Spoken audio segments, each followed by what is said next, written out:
Well, good morning, folks. Pastor Rocky. Today is day 41 of our experience here in Mitchell County, Avery, and Yancey County, and surrounding counties also. A lot going on.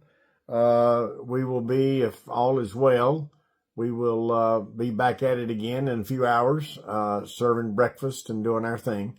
So we're blessed in these particular areas of ministry and service. You know, a fella came by the line yesterday and he talked about his mansion in heaven. And he said, I'm going to have a mansion in heaven. Well, that's a great thought. And that's a great song, by the way, A Mansion on the Hilltop. But actually, Jesus said, I go to prepare a place for you. And if I go and prepare a place for you, I'll come again and receive you unto myself, that where I am, there you may be also. That's John 14. It's important to think about what it means to be in heaven. Paul talked about in the book of Philippians, you can have a little bit of heaven on earth. And what he meant by that is that you walking in the will of God in the same direction, same mindset, the same purpose that God is walking. That's heaven on earth. But now, Paul also talked to us in 1 Corinthians chapter 2, verse 9, where he says, for it is written, eyes have not seen, nor ears heard, neither has it entered into the heart of man, things that God has prepared for those that love him. So when you think about your imagination and you think about what you can consider heaven to be, it's far above what we could ever imagine. The Bible does teach us that it's streets of gold, walled city, gates of pearl, foundations in the city. It's not going to be what people have considered it to be, with sort of some thought processes of different theology. There's some people that take the approach that will say, well, I'm going to have a cabin in glory land, or that's one of the songs, of course, or a mansion on the hilltop, as I mentioned earlier. That doesn't describe what the Bible describes heaven to be. Heaven is going to be a place that God has prepared for those that love him, and it's going to be to the need, listen now, to the need of glorifying God. That's what heaven is. That's what we do on earth. And when we get to heaven, there's labor to be done and service to be rendered and excitement to be gained, because it is the place where our God becomes our God in the midst of our living. And that's what it says in Revelation 21. He will be with his people, and he will be the God of his people.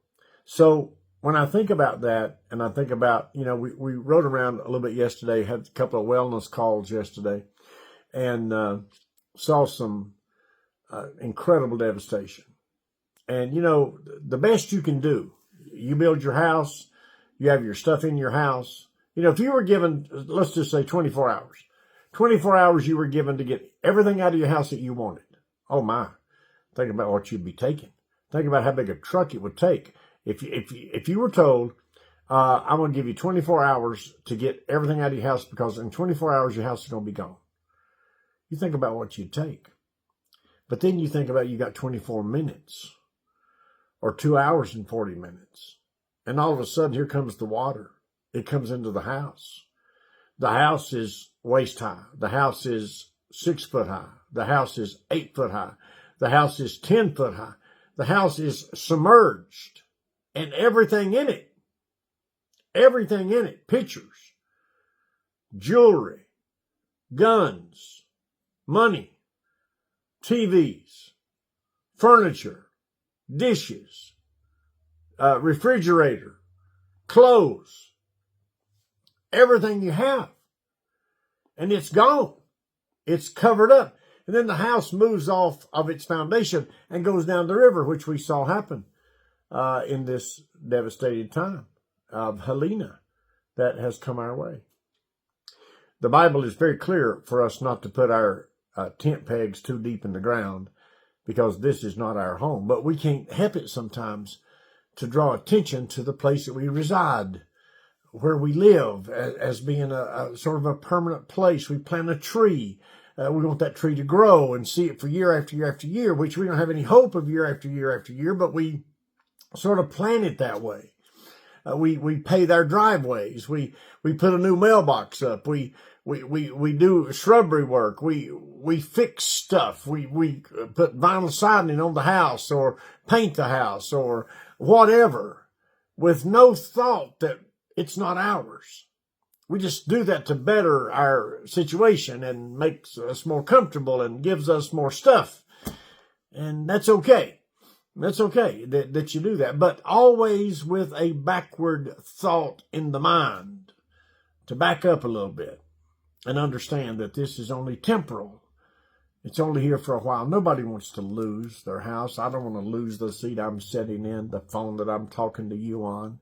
I don't want to lose the fireplace behind me and the things that I'm looking around in our house in front of me. I don't lose any of that, but I know it's not mine. We occupy it. I learned that a long time ago. I really did. A long time ago, I learned that you can't lose what you never had.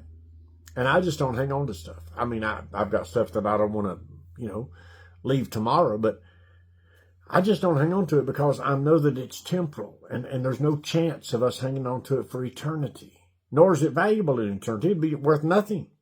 So when I read this verse, and I quote this verse, out of the book of 1 Corinthians chapter 2, verse number 9. But as it is written, eyes have not seen, nor ear heard the things that God has prepared for those that love him. Well, I don't know where you are today, but I can tell you this much. A storm can take it away. A fire can take it away.